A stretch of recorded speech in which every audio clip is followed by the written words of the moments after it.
ওং জননীং শারদাং দেবীং রামকৃষ্ণং জগদ্গুরুং পাদপদ্মে তয়স্যিত্বা প্রণমামি মুহুর্মুহুঃ। নমস্কার। আজ নিবেদিতার ভারত দর্শনের 290তম পর্ব। আর 10টি পর্বের মধ্যেই আমরা 300 পর্বে উত্তীর্ণ হব। এই ছোট্ট ছোট্ট পায়ে ঠিক পৌঁছে যাব আমাদের লক্ষ্যে। নিবেদিতা তার জীবনটা দিয়ে গেছিলেন। তার ভারত দর্শন আসলে আজ আমাদের নিজেদেরই ভারত দর্শনে পরিণত হয়ে গেছে। অন্তত যারা প্রতিদিন ধারাবাহিকভাবে প্রতি রবিবার আমার স্বর শুনে বিভিন্ন মতামত, অভিজ্ঞতা এবং তাদের বিভিন্ন সাজেশন আমার প্রতি পাঠিয়েছেন, তাতে এই শব্দগুলোই বারবার ফুটে উঠেছে যে নিবেদিতার ভারত দর্শন নাম দিয়ে নিবেদিতার সামাজিক ভাবনাকে আপনি যেভাবে এখন তুলে ধরছেন, যে জায়গায় রয়েছেন, সেটি নিবেদিতার দৃষ্টিকোণ থেকে ভারতীয়দের সামাজিক ভাবনা হলেও আমাদের সামাজিক ভাবনাটিকেই তিনি আমাদের দুয়ারে পৌঁছে দিয়ে আপনার মাধ্যমে নতুন করে আমাদের সম্বিত ফিরিয়ে দিচ্ছেন। অবশ্য আপনাদের এই ভাবনার সাথে আমি একমত ঠিকই, কিন্তু তার পেছনে যার ভূমিকা রয়েছে, যারা আপনাদের কাছে পৌঁছে দেওয়ার দায়বদ্ধতায় আবদ্ধ, তাদের নাম পবিত্র সুর এবং তার পরিবার, যারা পানারাম চ্যানেলের মাধ্যমে নিবেদিতার ভারত দর্শনটিকে আপনাদের সকলের কাছে আজকে গ্রহণযোগ্যতা, জনপ্রিয়তা, সর্বোপরি আগ্রহ দিন দিন বাড়িয়ে দিচ্ছেন। অনেকে হয়তো এইটা শোনার পরে ভুলে যাচ্ছেন এটাকে লাইক করতে। কম্পিউটার বা এই অনলাইনের যে রীতিনীতি, যারা এগুলি লোড করে, আপলোড করে, তাদের কাছে এই সাবস্ক্রাইবিং ব্যাপারটি ভীষণ তাৎপর্যপূর্ণ এবং ভীষণভাবে তাদের কাছে আকর্ষণীয়। তারা অপেক্ষায় থাকে, একটি করে মানুষ এটি শুনছেন, অর্ধেকটা শুনছেন, পুরোটা শুনছেন, কিন্তু তারা লাইক করলেন না, হয়তো সাবস্ক্রাইব করলেন না, হয়তো তাতে তার কাছে সেই সম্বোধনটি পৌঁছাচ্ছে না যে এই মানুষটি এই চ্যানেলটি খুলে দেখার সুযোগ পেয়েছিলেন। আসলে যাদের কৃতিত্বের দ্বারা আমি কীর্তিমান, যার দ্বারা আপনারা সমৃদ্ধমান, তাদেরকেও তো অবশ্যই আমাদের কৃতজ্ঞতা জানাবার স্বভাবটি থাকা উচিত, তাই না? তাই আপনাদের স্মরণ করিয়ে দিলাম। আমি চলে যাই আজকে নিবেদিতার 290তম ভারত দর্শনের তার সামাজিক ভাবনার 3য় পর্বে। এই সামাজিক একতার কথা বলছিলাম, সামাজিক সম্মেলনের কথা এর আগের দিনে আমি আলোচনার মধ্যে এনেছিলাম। সামাজিক সম্মেলনেই এনে দেয় সামাজিক একতাকে। প্রখ্যাত সমাজবিজ্ঞানী এমিল ডুরখাইম সামাজিক সংস্কৃতিকে 2টি ভাগে ভাগ করে দেখিয়েছেন। একটি হচ্ছে অর্গানিক, আরেকটি হচ্ছে মেকানিক্যাল। এই অর্গানিক সলিডারিটি এবং মেকানিক্যাল যে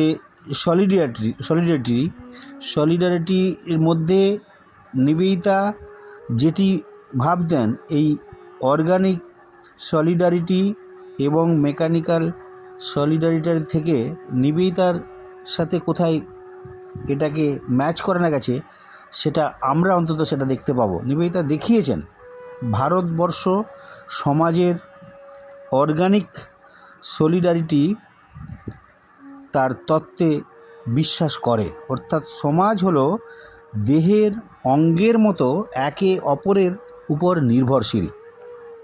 তিনি আরও বলেছেন, সামাজিক একতাকে মানুষের দেহের আকারে প্রাচীন পুরাণে প্রকাশ করা হয়েছে।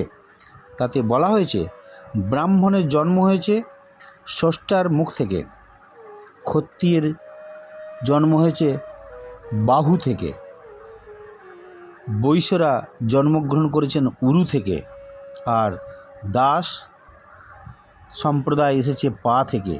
নিবেদিতা সামাজিক একতাকে একটি দেহের সঙ্গে তুলনা করেছেন এবং যে একতার কথা ভারতের সামাজিক দৃষ্টিকোণ থেকে সমাজ চিন্তকদের বর্ণনা আমরা বারবার লক্ষ্য করি, সেখানে কিন্তু এগুলোর অনেক উপকরণ আমরা পেয়ে যেতে পারি। দেহের প্রতিটি অঙ্গ যেমন পরস্পরের সাথে ভীষণভাবে অঙ্গাঙ্গিভাবে জড়িত, এবং শুধু অঙ্গাঙ্গিভাবে জড়িত নয়, তারা একটি অপরের যেন কোরিলেটেড এবং একটি আরেকটির উপর নির্ভরশীল, ঠিক সেভাবেই সমাজের প্রতিটি অংশ একে অপরের উপর নির্ভরশীল। পাশ্চাত্য সমাজবিজ্ঞানীদের অনেক আগেই ভারতীয় ঋষিগণ এই একত্বের অস্তিত্বকে উদ্ভাবন করেছিলেন।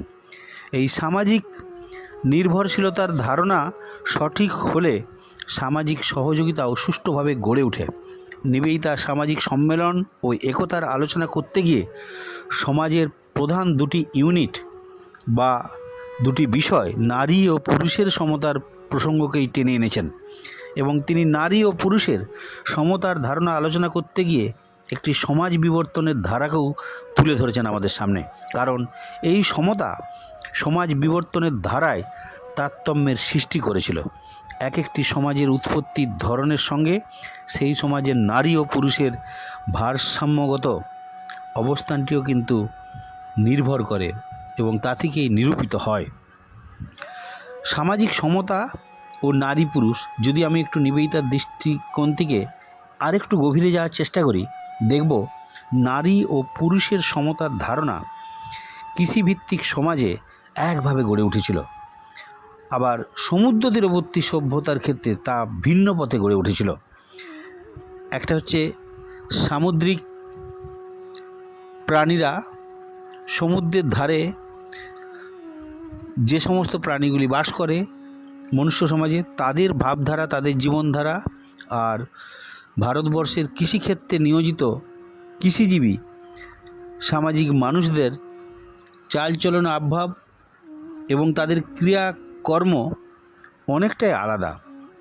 কৃষিভিত্তিক সমাজে আমরা দেখব, বিশেষ করে ভারতীয় সমাজে এর কী রূপ ছিল তা নিবেদিতা বর্ণনা করেছিলেন। তিনি বলেছেন, প্রথম আর্য যুগে ভারতীয় নারীর স্বাধীনতার কারণ হলো মাটি ও অরণ্যের সঙ্গে সংগ্রাম। কৃষি সম্প্রদায়ভুক্ত এই প্রথম অভিযানকারীরা যখন মধ্য এশিয়া থেকে হিমালয় পেরিয়ে এসেছিল, তখন নিশ্চয়ই প্রকৃতির সঙ্গে তাদের চরম লড়াই করতে হয়েছিল। সেই লড়াইতে স্ত্রী ছিল স্বামীর মূল সহায়ক।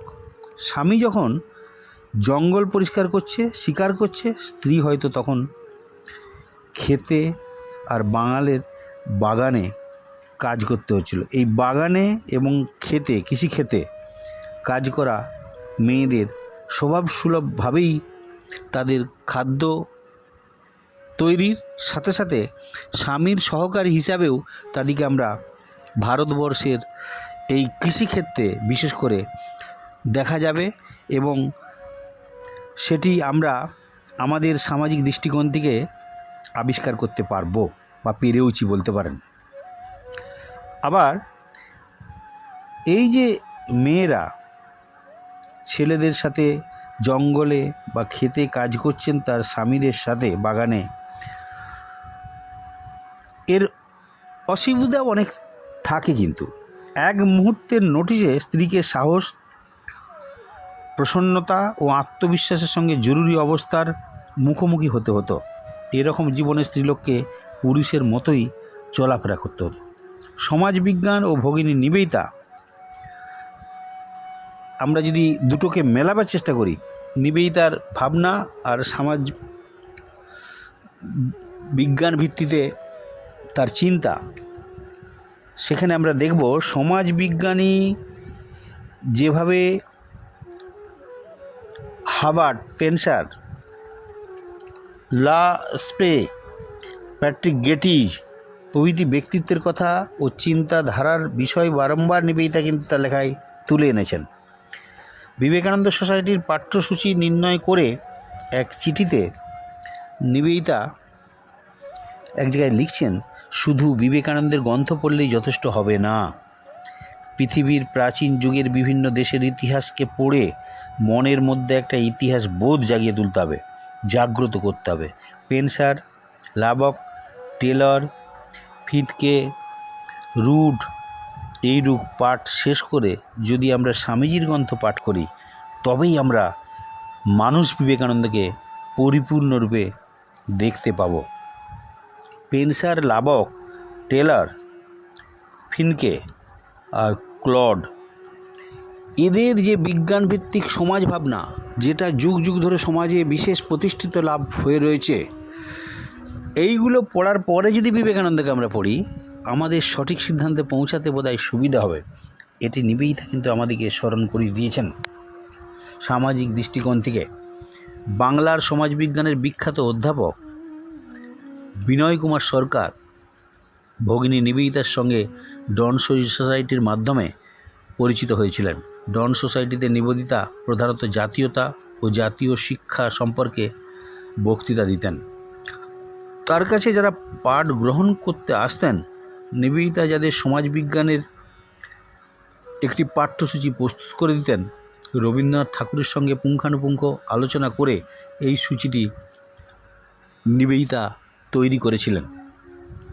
নিবেদিতার সমাজ চিন্তার মূলে ছিল সামাজিক সচেতনতা, আসলে সোশ্যাল কনসাসনেস, এটারই বৃদ্ধির প্রচেষ্টা। তিনি জনসাধারণকে নিজের দেশ, সংস্কৃতি, সভ্যতার প্রকৃত পরিচয় প্রদান করতে চেয়েছিলেন। পরাধীনতার শৃঙ্খল মোচন নয়, স্বাধীন ভারত যাতে সুন্দরভাবে পরিচালিত হতে পারে, সেই প্রচেষ্টায় নিবেদিতা করেছিলেন। তার সমাজ ও তার বিবর্তন আলোচনার মধ্য দিয়ে এশিয়া একটা গুরুত্বপূর্ণ স্থান গ্রহণ করে চলেছিল সেই সময়, অন্তত তারপরে আরও গভীরভাবে এখনকার দিনে সেটা আরও সুস্পষ্ট হয়েছে, এটা বোঝা যায়। মধ্য এশিয়া আর্যদের আদি বাসভূমি ছিল, একথা নিবেদিতা কিছু আলোচনায় স্বীকারও করেছেন, যদিও স্বামী বিবেকানন্দ আর্য শব্দটির ভিন্ন ব্যাখ্যা প্রদান করেছেন। জাতি বিশেষ বা কোনো জাতি বিদেশ থেকে ভারতে যখন আগমন করেন, এ তত্ত্বেও স্বামীজি বিশ্বাসী ছিলেন না। কোনো জাতি বিদেশ থেকে ভারতে আগমন করলেন, তার ভাবধারা, তার চিন্তাধারা, তার সংস্কৃতি, সভ্যতা ভারতীয় ভাবনায় অ্যাডাপ্টেড হয় তখনই, কিছুদিন ভারতবর্ষে থাকলেই।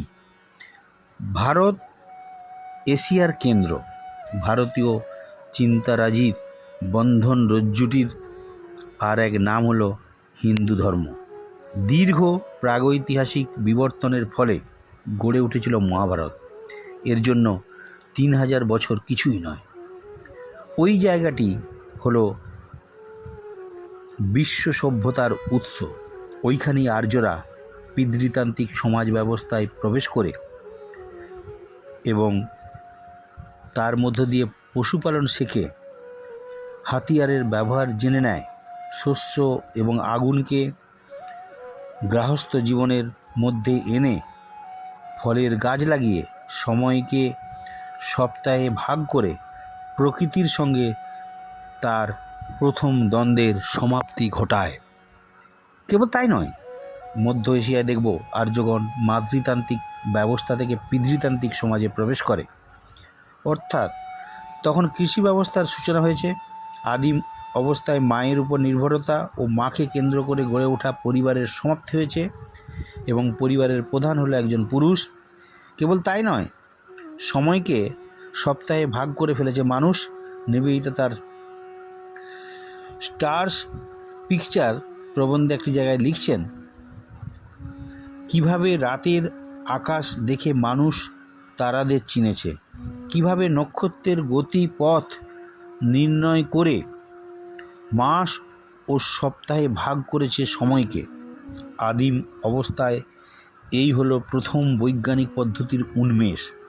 ভারত সমাজের আদিম অবস্থার বর্ণনার মধ্য দিয়ে নিবেদিতার সমাজ বিবর্তনের ধারাকে শেষ করে দেননি, কিন্তু তিনি সমাজের স্তরবিন্যাসের সম্পূর্ণ ধারাটিকে নির্ণয় করেছেন এবং তাদের প্রত্যেকটির পৃথক নামকরণ করেছেন। 1900 খ্রিস্টাব্দে আমরা দেখব প্যারিসে যখন ইন্টারন্যাশনাল স্কুল অফ সায়েন্স গঠিত হয়, Nivedita relation between famine and population শীর্ষক বক্তৃতায় জগতের দুর্ভিক্ষের প্রকৃত কারণ নির্ণয় করতে গিয়ে তিনি সমাজ বিবর্তনের বেশ কয়েকটা ধাপের কথা তিনি আমাদের স্মরণ করিয়েছেন। একটা একটা করে যদি আপনাদের সামনে তুলে ধরি, সেগুলো আপনি প্রত্যেকেই স্বীকার করতে বাধ্য এর মধ্যে যৌক্তিকতা। প্রথম, মানব সমাজের আদিম অবস্থা, the age of primitive man. এই সমাজ দুটি ভাগে বিভক্ত, মাতৃতান্ত্রিক যুগ আর পিতৃতান্ত্রিক যুগ। 2, মধ্যযুগের ইউরোপ, মেডিয়েভাল ইউরোপ। 3, শিল্প বিপ্লবের যুগ, দ্য রেভলিউশন। 4, সাম্রাজ্যবাদের যুগ, দ্য এজ অফ এম্পায়ার। 5, অর্থনীতির যুগ, এজ অফ ফিনান্স। সমাজ বিবর্তনের এই ধারাগুলিকে আলোচনাকালে নিবেদিতা দুটি বিষয়কে বিশেষভাবে গুরুত্ব দিয়েছেন। একটি হলো অসম বন্টন, দ্বিতীয়টা হলো সমাজের দ্বন্দ্বমূলক শ্রেণীর উৎপত্তি, আর তৃতীয় হলো সমাজের পরিমাণগত নয় গুণগত বিস্তার ও উন্নতি, যা সমাজকে এক স্তর থেকে অপর স্তরে এগিয়ে নিয়ে চলে। নিবেদিতার মতে মানুষের ব্যক্তিগত ইচ্ছা একটা পদ্ধতিতে অনুসরণ করে আবর্তিত হয়। সৃষ্টি আর ধ্বংস সব কিছুই বৃহত্তর স্বার্থকে পরিপূর্ণ করে। মানুষের এ হলো সমষ্টিগত কার্যধারা, কালেকটিভ অ্যাক্টিভিটি যেটাকে বলি আমরা। অর্থাৎ নিবেদিতার ভাষায় তিনি বোঝাতে চেয়েছিলেন বিবর্তনের ধারাকে অনুসরণ করে ব্যক্তি এগিয়ে চলে। এক্ষেত্রে তিনি সমষ্টিগত চেতনাকে বেশি গুরুত্ব প্রদান করেছেন। এই সমষ্টিগত চেতনায় পৃথিবীকে নতুন নতুনভাবে গড়ে তুলে নতুন ধাপে অগ্রসর করায় আমরা দেখি নিবেদিতা বিভিন্ন বিবর্তনের ধারাগুলি আলোচনাকালে উল্লেখ করেছেন। মাতৃতান্ত্রিক সমাজ ব্যবস্থা গড়ে উঠেছে নদীর তীরবর্তী অঞ্চলে, আর যাযাবর ও পশুচারণ সভ্যতা যা পার্বত্য ও মরুভূমিকে কেন্দ্র করে গড়ে উঠেছে, সেই সভ্যতায় পিতৃতান্ত্রিক সমাজের জন্মদান করেছে। সমাজবিজ্ঞানী লাপ্রে ও প্যাটিগেটিস এই স্থানগত পদ্ধতিকে প্রয়োগ করে মূল 6টা সভ্যতার কথা উল্লেখ করেছেন। প্রথম, নদী তীরে উর্বর ভূমিতে কৃষিভিত্তিক সভ্যতা। চারণ ভূমিতে গড়ে ওঠা পশুচারণ নির্ভর সভ্যতা। নদী ও সমুদ্র তীরবর্তী অঞ্চলে মৎস্যজীবীদের সৃষ্ট সমাজ। বনকেন্দ্রিক সমাজ, শিকারী ও আদিবাসী অধ্যুষিত এলাকা।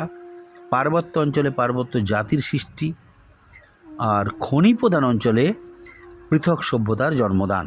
নিবেদিতার মতে প্রতিটি দেশের অভ্যন্তরস্থ সরকারের কাঠামো হলো তাদের সামাজিক প্রগতির অর্থাৎ সোশ্যাল প্রোগ্রেসের ধারা, যেটি নির্ভর করে সেই দেশের মূল সভ্যতা ও আদিম কাজের উপরে।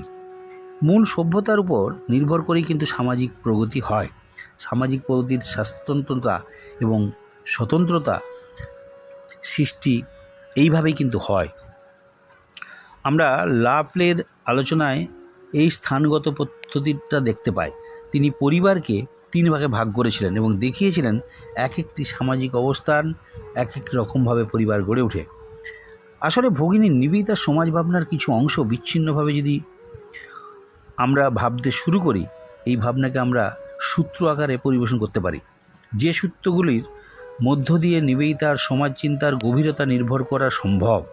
ভগিনী নিবেদিতার সমাজ বিশ্লেষণের ক্ষেত্রে প্রথমত জড় ও চৈতন্যের দ্বারা কোনো ভেদ কিন্তু আনেননি।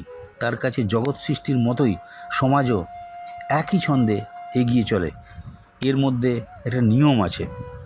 দ্বিতীয়ত জড় চেতনে জারিত যেভাবে সেখানে কোনো সামাজিক প্রথা ও অবস্থানকে নির্ণয় করতে গিয়ে তার মধ্যে নিহিত ভাবটিকে গুরুত্ব দেওয়া প্রয়োজন আমরা দেখেছি।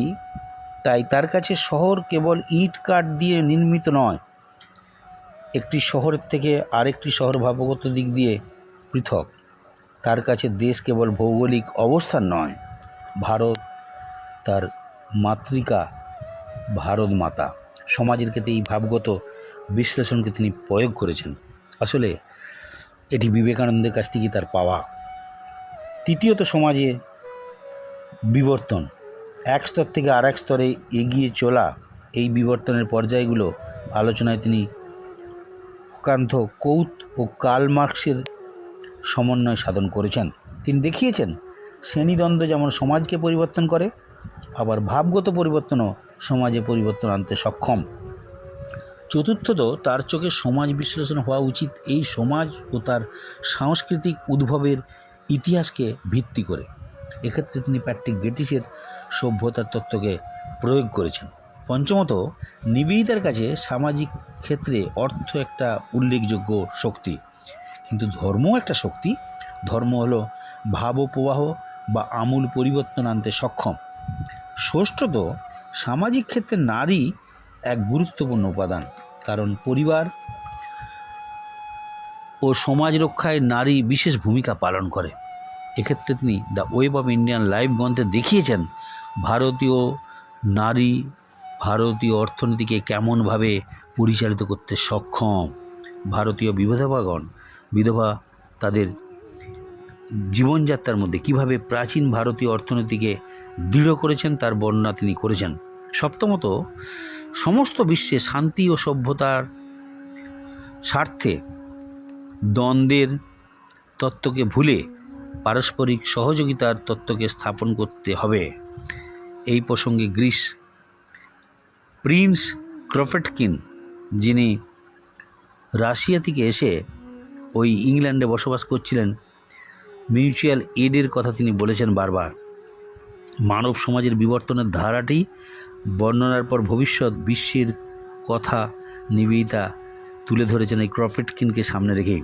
ক্রফটকিন আশা করেছিলেন ভবিষ্যতের মানুষ একে অপরের উপর নির্ভর করবে, একে অন্যকে সাহায্য করবে, সেখানে ধনী শ্রেণী সাহায্যের হাত বাড়িয়ে দেবে দরিদ্রের দিকে, পারস্পরিক সাহায্য ও সহযোগিতায় সাম্যের কাছাকাছি এনে দেবে আমাদেরকে। আজকের বিশ্বযুদ্ধ তৃতীয় বিশ্বযুদ্ধের আঘাত ধারণ করছে, এখানে কিন্তু এইগুলির আজকে ভীষণ প্রয়োজন ছিল, নইলে পৃথিবী ধ্বংস হতে খুব বেশি দেরি হবে না। এটা আমরা উপলব্ধি আজকে অন্তত করছি। যদিও সমাজবিজ্ঞান বিষয়টার সঙ্গে নিবেদিতার প্রথম জীবন থেকেই পরিচিত ছিল, তিনি প্যাট্রিক গেটিসের মতো সমাজবিজ্ঞানীর গবেষণার কার্যে সহকারী রূপে কিছুকাল অতিবাহিত করেছিলেন, তবুও ভারতীয় সমাজ সম্বন্ধে বা সমাজ বিজ্ঞানের ইতিহাসে তার নাম অনুচ্চারিত। এটা খুব দুঃখের, কষ্টের, বেদনার আমাদের কাছে। নিবেদিতা তার রচনা চিঠিপত্রের মধ্যে বহু জায়গায় প্যাট্রিক গেটিসের অনুগামী এক গবেষক দলের প্রয়োজনীয়তায় তিনি বলেছেন, যারা সম্যকভাবে বিজ্ঞানের চিন্তনের মাধ্যমে ভারতীয় সমাজের ধারাপথকে নির্ণয় করতে সক্ষম হবে। ইতিহাস বলে ভারতে সমাজবিজ্ঞান বিষয়টা প্রথম পঠন পাঠন শুরু হয় মুম্বাইতে, এবং তার সমাজবিজ্ঞানী প্যাট্রিক গেটিসের হাত ধরেই এগোতে শুরু করে। এরপর বিনয় সরকার, রাধা কুমুদ মুখোপাধ্যায় প্রমুখ বিজ্ঞানী এই বিষয়কে আরও সমৃদ্ধ করেন। কিন্তু বর্তমানে সমাজবিজ্ঞানের ছাত্রছাত্রীদের কাছে নিবেদিতার সমাজ চিন্তা অধারায় থেকে গেছে। তাকে শুধু আমরা একটা স্কুলের প্রতিষ্ঠাত্রী রূপে স্মৃতির কোঠায় রেখে দিয়েছি মাত্র, নবজাগরণের অগ্রদূত রূপে চিহ্নিত করতে পারিনি। আসলে নিবেদিতার এই ভাস্ট লাইফ, যেখানে সমাজ, শিল্প, শিক্ষা, বিজ্ঞান সমস্ত কিছু উর্বরতার এক পরাকাষ্ঠা, এটি নিবেদিতাকে চাক্ষুষ করে তার সান্নিধ্যে এনে বিবেকানন্দ বুঝেছিলেন এবং সেই পথেই তাকে ঠেলে দিয়েছিলেন। শুধু ভারতবর্ষের একটা স্কুল করে শুধু নারী শিক্ষার অগ্রদূত হিসাবে তাকে পরিচিতি লাভ ঘটিয়েছেন।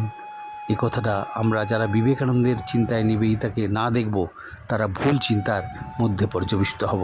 আসলে নিবেদিতা ভারতবর্ষের সর্বক্ষেত্রে সমানভাবে বিচরণের যোগ্যতা, ক্ষমতা রাখেন, সেটা আমরা ভুলে গেলে ভীষণ ভুল করব তাকে চিনতে। তাই নিবেদিতার ভারত দর্শন আমাদের ভারতেরই সমাজ দর্শন। ভারতের শিল্প দর্শন, ভারতের সংস্কৃতি দর্শন, ভারতবর্ষের বিজ্ঞান দর্শন এটি না যেন ভুলে না যায়। ওং অসতৌ মা সদ্গময় তমসো মা জ্যোতির্গময়। ওং শান্তি শান্তি শান্তি হরি ওং তৎসৎ। শ্রীরাম ও কৃষ্ণার্পণমস্তু। সকলে ভালো থাকবেন। এই নিবেদিতার 290 পর্ব দিয়েই তার সমাজ ভাবনার অনেকটা দিককে আমরা তুলে ধরার চেষ্টা করছি। এর শেষ করা যেত না যদি সামারাইজ না করতাম, কারণ এই সমাজ ভাবনা আমাদেরকে অনেক দূর সুদূর প্রসারী ভারতীয় সমাজ ভাবনার দিক নির্দেশিকায় পৌঁছে দিতে পারে যদি আমরা সঠিকভাবে তার পেছনে অগ্রসর হই। জয়তু নিবেদিতা।